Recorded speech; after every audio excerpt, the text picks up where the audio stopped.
নিতুরে না পাইলে আমি এই দুনিয়া বরবাদ করে দিতে পারি।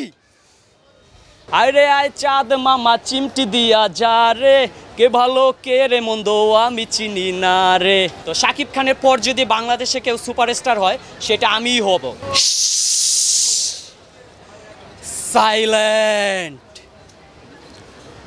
আমি আমার ফিউচার নিয়ে ভাবি না, অতীত নিয়েও ভাবি না, আমি শুধু একটা জিনিসই ভাবি, নিতুরে না পাইলে আমি এই দুনিয়া বরবাদ করে দিতে পারি। যে এই যে টিজারের যে অ্যাকশন তুলে ধরা হয়েছে, তো এই জিনিসটা আমার অনেক ভালো লাগছে।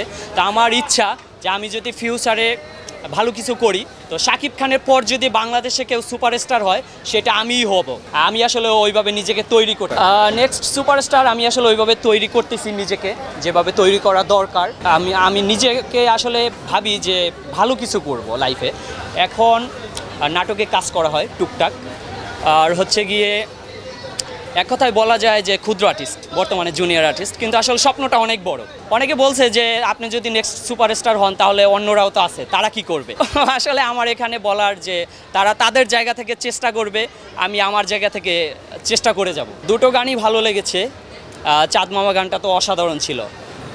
চাঁদ মামার গানটা বলে শোনাই, অনেক সুন্দর। ভেলকি লাগে তোমার প্রেমের আগুনে, নিশি রাইতের ফাগুনে জ্বলি আমি তেলে বেগুনে, ভালোবাসা গালি মারি কার নিষেধ বারণে, বাড়ি গিয়া দেখি নানি গান শোনে হেডফোনে, আরে আয় চাঁদ মামা চিমটি দিয়া যা রে, কে ভালো কে রে মন্দ আমি চিনি না রে। অনেক অসাধারণ গান ছিল। আর ডান্স, তারপরে কাস্টিং মারাত্মক, বলতে গেলে একটা বরবাদ অলরাউন্ডার হিসেবে তৈরি হয়েছে। ট্রলের কথা বলতেছেন, সেই বিষয়ে আমি একটা কথা বলি। আমি নিজের ঢোল নিজে পেটাই না, আমার পরিচয় পাবলিক দেবে, আমি না। সেটা বাংলাদেশের পাবলিক দিয়ে দিছে অলরেডি। শাকিব খানের ডায়লগ ছিল এটা, যে আমার পরিচয় পাবলিক দেবে, আমি না। এখানে ট্রোল এর আগে যারা করছে শাকিব খানকে নিয়ে ট্রোল, তো তারা এখন ঠিক হয়ে গেছে, তারা মেনে নিছে। আর এখন যারা করতেছে মেনে নিবে, সমস্যা নেই। আসলে আমরা কি বাঙালিরা দাঁত থাকতে দাঁতের মর্যাদা বুঝি না। তার যে পরিমাণ এখন টাকা পয়সা হয়েছে বাট আছে, সে কিন্তু এখন আমেরিকা সেটেলমেন্ট হয়ে বসে খেতে পারে, বিশ্রাম নিতে পারে। সে এখনও এই বয়সে যেভাবে কাজ করে যাচ্ছে, সেটা আসলে আমাদের জন্য গর্বের, আমাদের জন্য ভালো লাগে। আমরা যে ফিউচারে সুপারস্টার হতে চাই বা অভিনেতা হতে চাই, সে কিন্তু লাইন ক্লিয়ার করে দিচ্ছে, সে ইন্টারন্যাশনালভাবে একটা লাইন ক্লিয়ার করে দিচ্ছে, আমাদের বাংলাদেশের নাম ভালোভাবে প্রেজেন্টেশন করতেছে।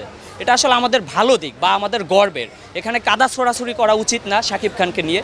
শাকিব খান একজন ভালো অভিনয় করে, ভালো অভিনেতা। সে আসলে একজন সুপারস্টার, একজন মেগা স্টার আসলে এমনিতে তৈরি হয় না, একজন মেগা স্টার তৈরি হয় তিলে তিলে। তো তাকে আসলে নিয়ে কোনো কিছু বলার দিক দেখি না, বা কথাও বলার ওয়ে নাই।